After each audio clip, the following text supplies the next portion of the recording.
What's up, gamers? It's your boy, JKon. Welcome to another episode of Pros and Cons. Today, we're going to be talking about Chainsaw Man. Be warned, spoilers ahead. Let's get into it.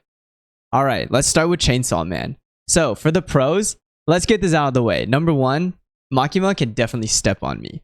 She kind of has the mommy-dommy energy that every boy in the world needs, so I can totally understand where Denji is coming from. She kind of has this way to cast a little spell over you, and 1 minute of that and you're hooked. It's over for you. He's donezo.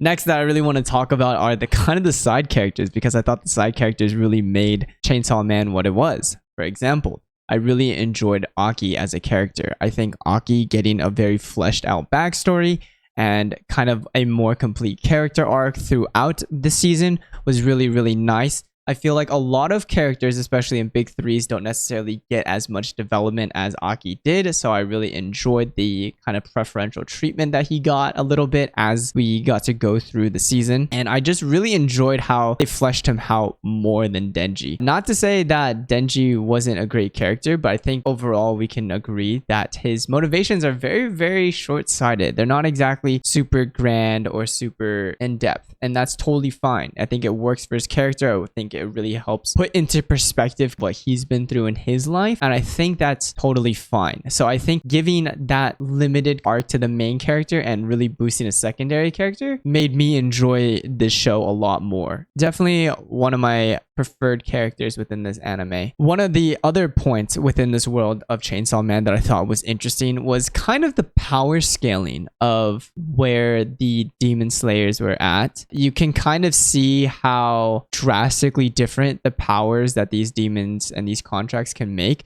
So I wish that they kind of fleshed it out a little bit more in the season. I know they kind of mentioned it, but they don't really go too in depth with it. So I wish that they added a little bit more to that. But I think it's really cool. I think not only do they have these spirits that take over bodies, such as like Power or Denji, you also have these demons that make contracts with humans. And I think that's really an interesting concept because it toes the gray area line between what's good, what's bad, right? Is it bad to use demons to kill other demons?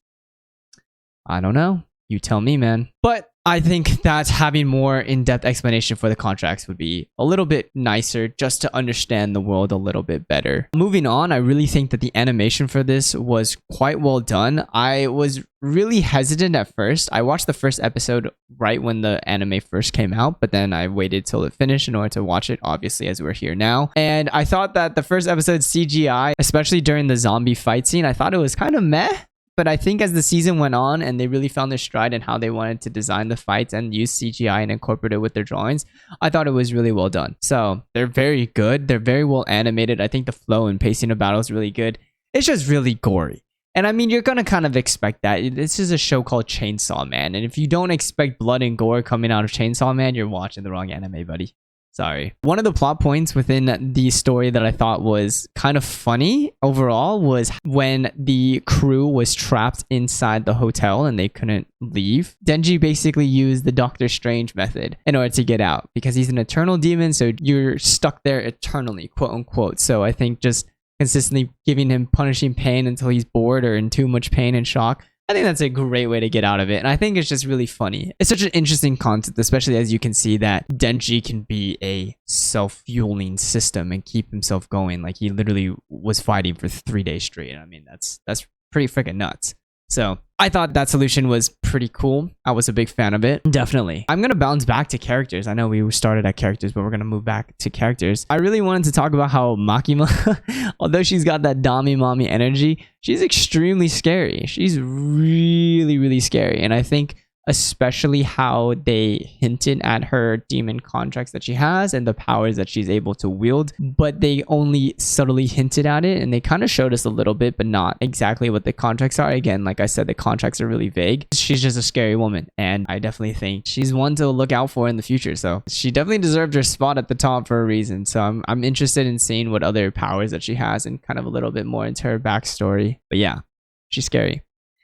Speaking of another character, I actually really enjoyed Power. Power was insane. She's insanity incarnate, and I'm kind of all for it. I thought she was really funny. I thought she brought a lot of good energy into the trio, and I think just being so singular focused about her cat and how that changed her personality, it's such an interesting concept. If you've never owned a pet before, your feelings and attachment that you do have when you do get a pet is kind of unexplainable until you have had that experience, to be honest. So I think having that representation on screen, especially a character that, again, doesn't have like a super deep character arc for, I think it's good. I think it's fine. I was totally on board with Denji and Power not being super crazy in-depth characters, but they dumped all of this exposition and story into Aki. I think they did him really well. I think starting off like really standoffish and kind of the standard anime trope character and really developing him over time, I thought it was well done. Continuing on, another really big pro that I thought was really dope was the Katana Devil as a adversary to Denji was really nice.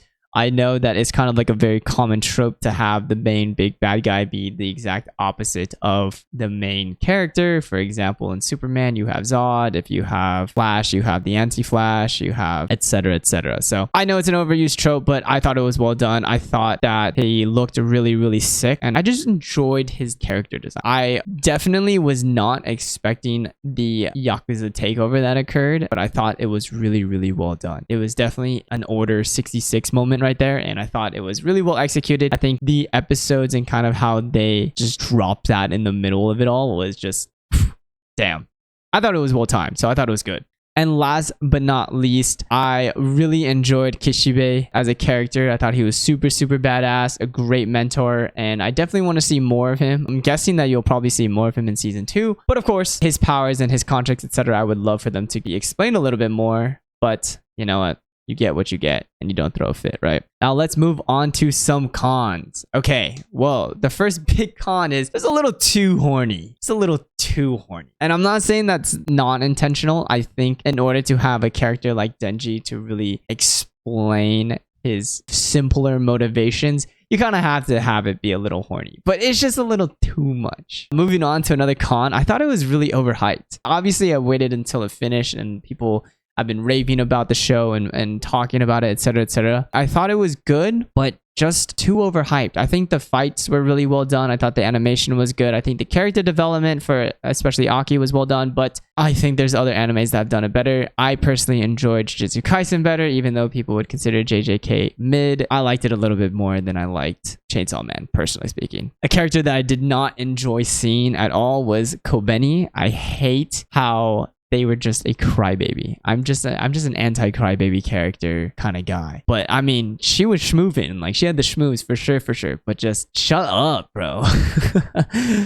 Next, I just felt really sad about Arai. I thought that they did him so dirty. He was a homie, bro. He had that dog in him, and they just shat on that.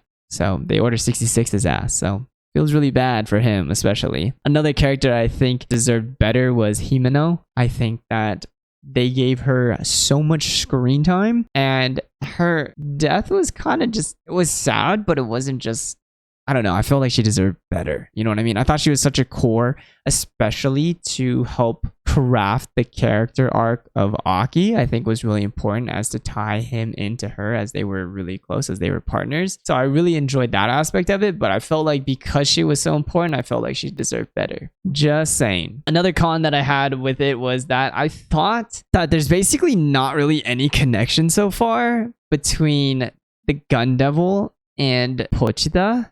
And I know that's kind of the main reasoning behind it. When we first see Pochita, when he meets Denji, he has bullet wounds in his stomach. So obviously they've had a tiffle in the past.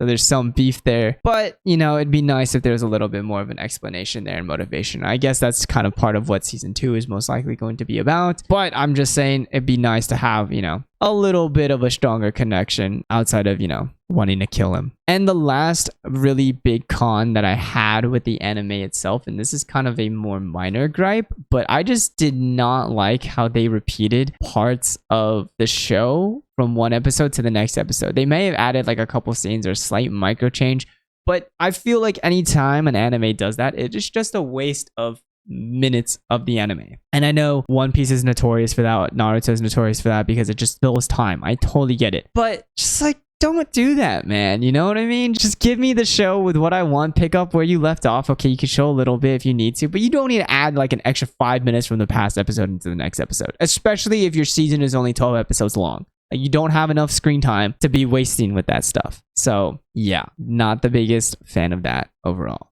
At the end of the day, I think my score would be a 7.5 out of 10. I thought it was pretty solid. It was an enjoyable show. It was entertaining, but I felt like there was just too much hype for it and a little bit too much substance that was missing, that I think they're using the hype from season 1 to guide into season 2 rather than build off from there. So I guess I'm waiting on something else. Anyways, thank you for watching. I hope you all enjoyed. Please leave a comment below if you have anything to say or want me to know about your opinions on these shows. But other than that, I hope you have a wonderful rest of your day.